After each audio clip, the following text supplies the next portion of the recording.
Assalamualaikum warahmatullahi wabarakatuh. Salam sejahtera untuk kita semua.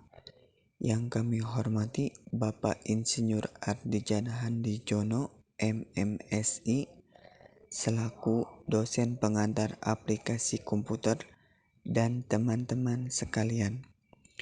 Di sini kami ingin mempresentasikan hasil kerja kelompok kami yang berjudul Sistem Operasi dan yang beranggotakan 5 orang, antara lain saya sendiri, Muhammad Harkat Saifullah, Kevin Dwi Firmansyah, Nurholida, Nadianti, dan yang terakhir anggota kami Jalfa Fadilah Karim. Sistem operasi komputer. Sistem operasi adalah perangkat lunak pada lapisan pertama yang ditempatkan pada memori komputer pada saat komputer dinyalakan. Booting pengertian secara umum. Sistem operasi mempunyai penjadwalan yang sistematis, mencangkup perhitungan penggunaan memori, pemrosesan data, penyimpanan data, dan sumber daya lainnya.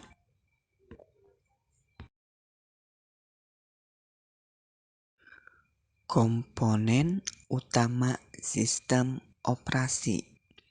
1. File. File yang dijalani oleh sistem operasi atau sistem berkas yang dimiliki oleh suatu sistem operasi. Kedua, kernel.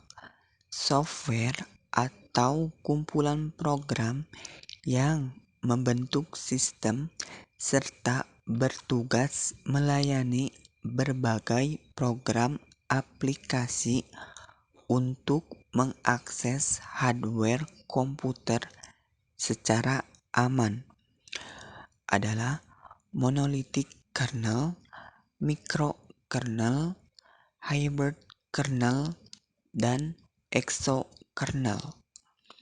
Ketiga, user interface berbentuk tampilan yang menjadi interaksi antara user manusia dengan komputer, CLI. Command Line Interface. Perintahnya hanya berupa garis-garis teks saja. Dan GUI, Graphical User Interface. Tampilannya lebih interaktif dan lebih nyaman digunakan oleh user. Resolusi dan jumlah warna yang dihasilkan juga lebih banyak. Sistem operasi mempunyai peran penting di dalam suatu sistem komputer. Berikut beberapa fungsi sistem operasi. Fungsi sistem operasi. 1. Sebagai sumber daya komputer. Sistem operasi ini dapat mengatur waktu sebuah aplikasi yang dijalankan, membagi penggunaan CPU saat aplikasi berjalan bersamaan, memberi akses pada disk, dan lain sebagainya. Kedua, berperan sebagai aplikasi dasar sebuah perangkat. Sistem operasi merupakan dasar dari pembentukan program yang ada pada sebuah perangkat. Bisa dikatakan ini merupakan bagian vital yang mengatur semua hal yang dibutuhkan untuk menjalankan fungsi sebuah perangkat. Ketiga, menghubungkan hardware. Sistem operasi berperan dalam mengkoordinasikan semua perangkat yang saling terhubung pada gadget dalam waktu yang bersamaan seperti penyimpanan internal, mouse, speaker, dan CPU. Dalam hal ini, sistem operasi berperan sebagai jembatan yang menghubungkan perangkat keras dengan perangkat lunak. Kemudian, pada gilirannya akan menjalankan operasi dasar komputer. Keempat, sebagai mengoptimalkan fungsi sebuah perangkat. Sistem operasi mampu mengoptimalkan kinerja dari sebuah perangkat keras maupun lunak. Sistem tersebut mengatur serta mengendalikan hubungan antara perangkat keras dan lunak agar bisa saling bekerja sama dengan baik. Kelima, sebagai mengatur sistem kerja perangkat.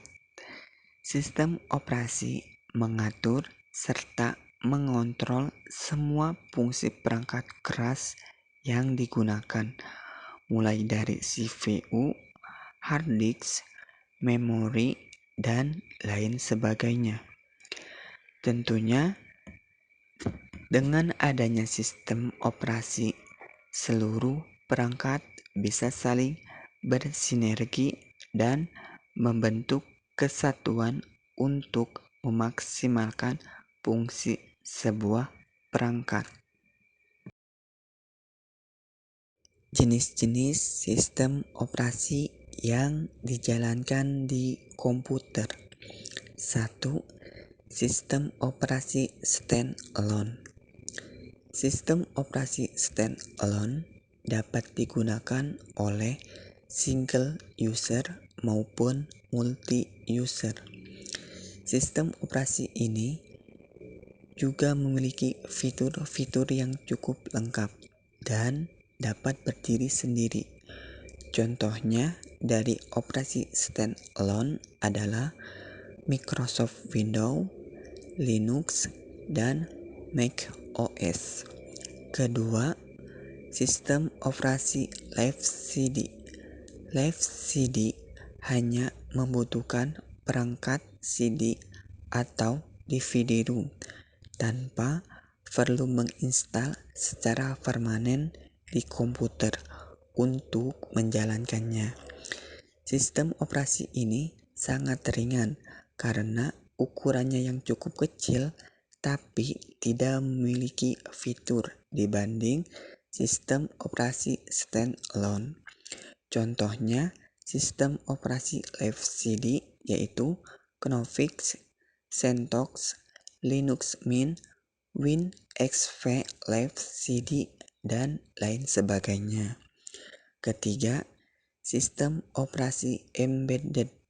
Sistem ini langsung ditanam di komputer dan tidak bisa berdiri sendiri, memiliki fungsi khusus dan spesifikasi khusus.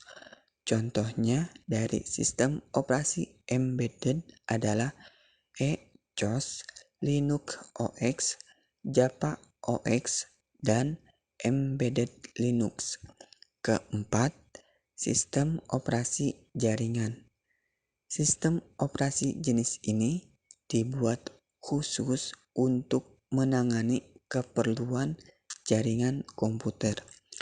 Beberapa layanan yang dapat ditangani oleh sistem operasi jaringan adalah HTTP service, DNS service, sharing printer, proxy server, dan masih banyak lagi.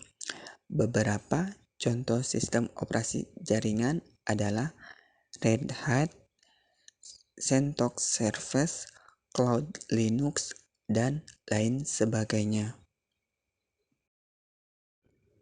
Tujuan sistem operasi. Sistem operasi mengontrol eksekusi program-program aplikasi dan juga sebagai interface antara penggunaan komputer dan hardware komputer dengan tujuan dasar 1. Efisiensi, 2. Kemudahan, dan yang ketiga, kemampuan berevolusi. Terdapat dua tujuan penting SO. 1. Pengelola sumber daya komputer yang terdiri dari sumber daya fisik input atau output dan sumber daya abstrak data atau program. Kedua, penyedia layanan yang terdiri dari pembuatan program, eksekusi program, akses perangkat I/O, kontrol akses berkas, pengaksesan sistem, deteksi error dan respon, dan akunting. Demikianlah yang dapat kami sampaikan pada kesempatan kali ini. Semoga para dosen dan teman dalam keadaan sehat dan sentosa. Sekian dari kelompok kami. Wassalamualaikum warahmatullahi wabarakatuh.